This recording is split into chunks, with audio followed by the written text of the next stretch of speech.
my name is Montana Houston, and this is Montana Houston channel. Let's get right into it. It's new grad season! In this video, 3 books you should read this summer that give amazing professional, money, and just life advice. Take it from me. I read each of these books myself for my book blog, Ramiah Reads, and you can check out my book reviews for them in the description below.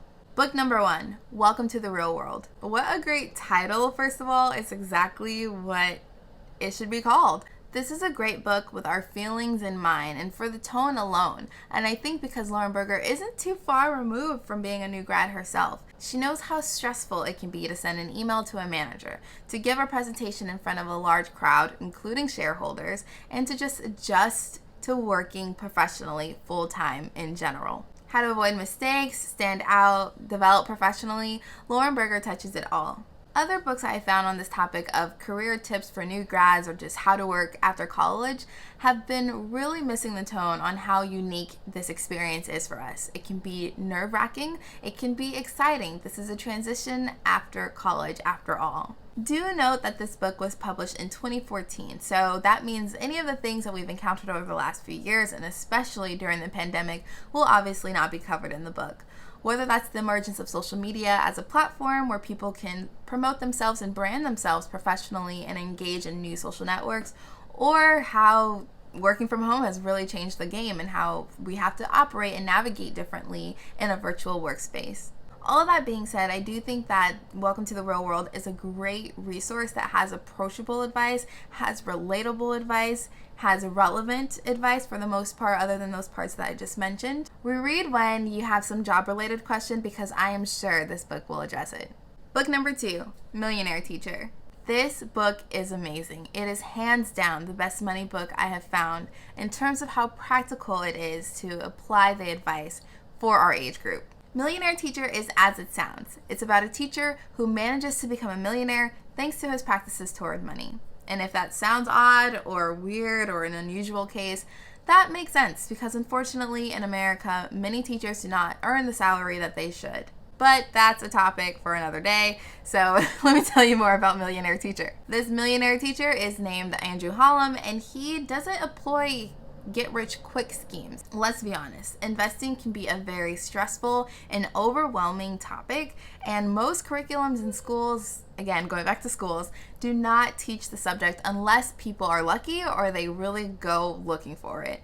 And that is okay, and that is my story as well. I did not know much about investing, if anything, before picking up this book. However, it is so manageable, so tried and true, so simple to understand with how Hallam explains it, that I really encourage anyone to check this out. It really inspired me to learn even more about investing and dive in as much as I can. And so if I can do it, you can do it. You do not have to be intimidated any longer. If you don't know what low-cost index funds are or mutual funds, start with this book. Reread when you have any general question around money, such as budgeting, but especially when you have questions around investing, particularly for long-term gains.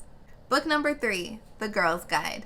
Okay, I know I keep saying this, but this book is by far my most favorite book out of anything I've read right out of college. That includes Welcome to the Real World. That includes Millionaire Teacher. Like, this book is it. Relationships, friendships, cooking, health and wellness, you name it. It even talks about money and work. And you would think by tackling so many that it wouldn't really have much depth, but it's not true. It's so great. I also really like that there are licensed professionals and experts that are quoted in chapters to give every piece of advice more substance and credibility.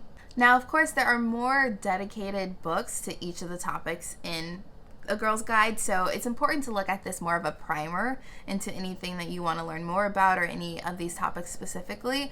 But in one book, to get this much exposure and this much knowledge across so many different spectrums is so great and important, and I love it. Melissa Kirsch writes things in an approachable, non-judgmental way, and that is what is critical. She opens the book by saying that we are all human. We're not going to take our vitamins every day. We are not going to be the humans that society expects us to be, and it's refreshing, especially when society shames us for not being the humans that we're expected to be. A Girl's Guide cannot be beat. Reread for literally any reason, like these. Now, time to avoid. The Defining Decade by Dr. Meg J. And I say this with a lot of bittersweet emotions, mostly bitter. But this book single-handedly has fueled my quarter-life crisis that I'm going through right now. So if that doesn't tell you what you need to know, keep listening. The 20s have long been thought to be a time of exploration, whether that's literal exploration, like go explore the world, or explore what you want to do and maybe take a more lower paying job or personally fulfilling job in the interim. And I don't think there's anything wrong with that, but Dr. Meg J does. Dr. Meg J says, and this is to paraphrase, but I do have direct quotes on my book blog if you want to check them out, that the 20s spent in that way is essentially delaying our professional and personal success trajectory. If you're anything like me and you don't really know what you want to do yet with like 100% certainty, this can be stressful. It's making me think that the time that I'm spending trying to make sure if a career that I'm considering is really for me feels like I'm wasting my time, and I just don't even know how to treat that. So anytime I really get anxious or stressed out, I think about this book. There's also this added stress that I think she really shouldn't have put in there, but she has a chapter on anatomy and fertility, which for me just was not needed. Like, hello, we are straight out of college. A lot of people aren't even thinking about having a family. We're just trying to survive out here. Essentially, people with vaginas who can reproduce are on an internal clock, an anatomical clock.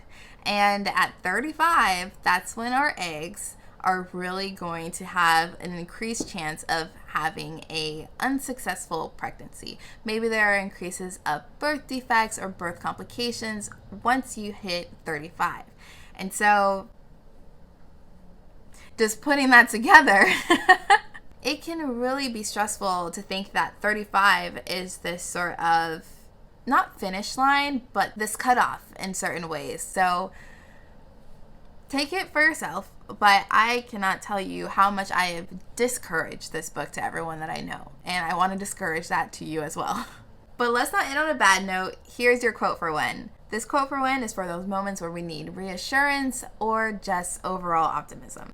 Rejection doesn't mean never, it just means not right now. Lauren Berger. And that's it for this video. Thank you so much for watching, and see you in the next location.